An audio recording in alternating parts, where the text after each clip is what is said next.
कपड़े धोने वाली बहू। शादी के पहले से ही विभा को कपड़े धोने का बड़ा शौक था। कभी नल के नीचे तो कभी तालाब के पास। अरे मेरी नीली वाली लुंगी नहीं दिख रही है। विभा की अम्मा, कहाँ रखी है लुंगी? अरे वो तो विभा ने परसों ही धोकर रखी थी आपकी अलमारी में, देखो वहीं होगी। वो ना मैंने आज धो दी, मुझे लगा कि गंदी हो गई होगी। अरे कैसे गंदी हो गई थी? उसे तो मैंने पहना भी नहीं। हे भगवान, इस लड़की के कपड़े धोने की आदत से परेशान हो गया हूँ मैं। जितना तो घर में राशन नहीं आता, उससे कहीं ज्यादा डिटर्जेंट पाउडर का खर्चा है। इसकी शादी करवा दो, शादी जाए अपने घर में ही करे काम, फिर चाहे घर के कपड़े धोने हो या पूरे गांव के। हाँ ठीक बोल रही हूँ, देखता हूँ मैं कोई लड़का। वो दिन भी आ जाता है जब विभा को देखने लड़के वाले आ जाते हैं। लड़की मुझे अच्छी लगी। होने वाली सास कहती है, बेटी अगर कुछ पूछना है तो पूछ लो। वैसे तो हमारी लड़की बहुत ही शर्मीली है, जो बोल दो वो मान लेती है, इसे क्या पूछना होगा। अरे कैसी बात कर रही हो माँ, मुझे इन लोगों के घर रहना है, सवाल तो कई है। हाँ हाँ बेटा, पूछ लो ना, क्या पूछना है। आप लोगों के घर कपड़े कौन धोता है? सास का मुंह बन जाता है। देखो, अगर तुम ये कहना चाहती हो कि तुम्हें कपड़े धोने नहीं आते तो सुन लो, कपड़े मैं ही धोती हूँ, लेकिन तुम्हारे आ जाने के बाद मैं रुमाल तक नहीं धोऊंगी। अरे चुप रहना भाग्यवान, बहू बेचारी घर आई नहीं, उसे डराना शुरू कर दिया। वो क्या है ना बिटिया, अभी तक तो ये कल्लू की माँ ही धोती थी, लेकिन अब तुम्हारे पापा तो दहेज में वॉशिंग मशीन देंगे ही। तभी विभा की माँ बोल पड़ती है, सवाल भी पूछा तो क्या। वैसे भाई साहब, मशीन की तो फिर भी कपड़े धोने की कैपेसिटी होती है, मतलब जो बिटिया दे रहे हैं ना विभा, इसे कपड़े धोने का बहुत शौक है। ये आप लोगों के क्या, आस पड़ोस गांव मोहल्ले सबके कपड़े धो दे और उफ तक ना करे।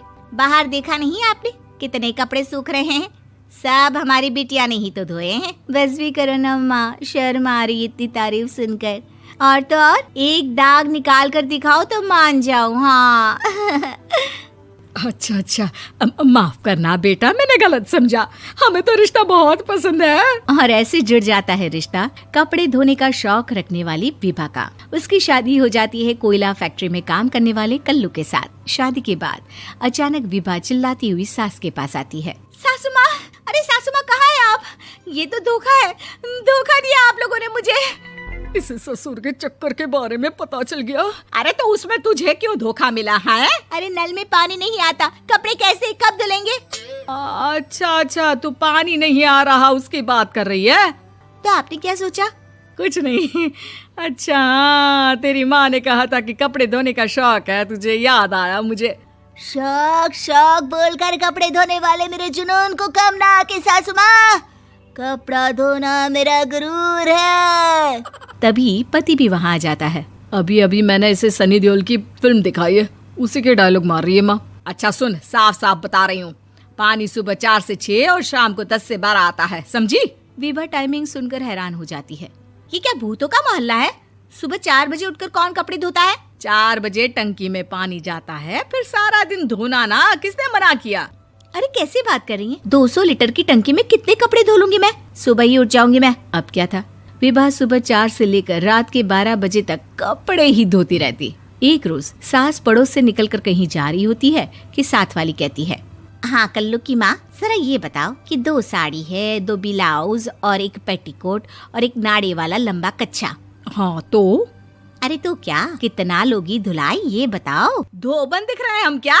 हमारे पति सरकारी नौकरी से अभी रिटायर हुए हैं और बेटा सुपरवाइजर है कोयला फैक्ट्री में। धोबन समझ रखा है हमें।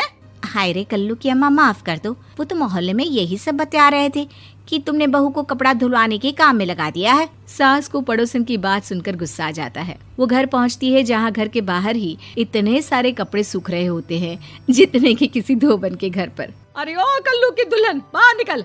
माँ जी यहीं आ जाओ, बाथरूम में चादर धो रहे हैं हम। अरे अभी हम धोते हैं, तुमको बाहर निकलो। ये आस पड़ोस वाले बोल रहे हैं कि हम बहू से कपड़े धुलवा कर उसे कपड़ा धोने वाली बना दिए हैं। अरे छोड़ो ना माँ जी, किन लोगों की बातों में आती हो? आस पास के लोगों का तो काम ही होता है कि वो किसी तरह सास बहू को लड़ा दे। बहू सारे घर के कपड़े धोती है, ये क्या कम है? बोलिए। सास को भी लग जाता है कि वो बहू का ये सनकीपन नहीं छुड़वा सकती, इससे अच्छा है कि खुद ही चुप हो जाए। एक रोज सास और बहू मंदिर जाते हैं, जहाँ सास की साड़ी वहाँ खड़ी भीख मांगने वाली से मिलती है। माँ जी क्या बात है, आपकी साड़ी उस भिखारन से कितनी मिल रही है ना? हाँ हाँ देखो तो, दोनों की साड़ी मिल रही है। क्या बात है कल्लू की अम्मा, तुम खुद को तो अफसर की बीवी बताती हो और ऐसी सिंपल सी प्लेन साड़ी पहनकर घूमती हो।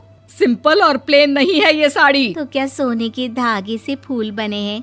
कुछ भी सासू माँ, कुछ भी। हाँ बने थे इस साड़ी में सोने के धागे से फूल। मेरे पति लेकर आए थे मद्रास से स्पेशली मेरे लिए 10,000 की। ताहे भाई साहब इस भिखारन के लिए भी सेम टू सेम साड़ी लेकर आए होंगे 10,000 की।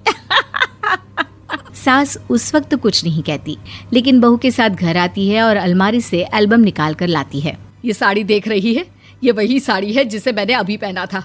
इस साड़ी में ये जो चमकदार फूल दिख रहे हैं ना, ये सोने के धागों से काढ़े गए हैं। लेकिन तू लोकल वॉशिंग मशीन ब्रश से घिस घिस कर सारे फूलों को निकाल कर साड़ी प्लेन कर दी। मुझे माफ कर दीजिए सासू माँ। और तो और, जब मैंने तुझे तेरी गलती के लिए कुछ नहीं कहा, लेकिन तूने तो सबके सामने मेरा मजाक ही बना दिया। क्यों? बहू को समझ में आ जाता है कि अब से उसका कपड़े धोना बंद।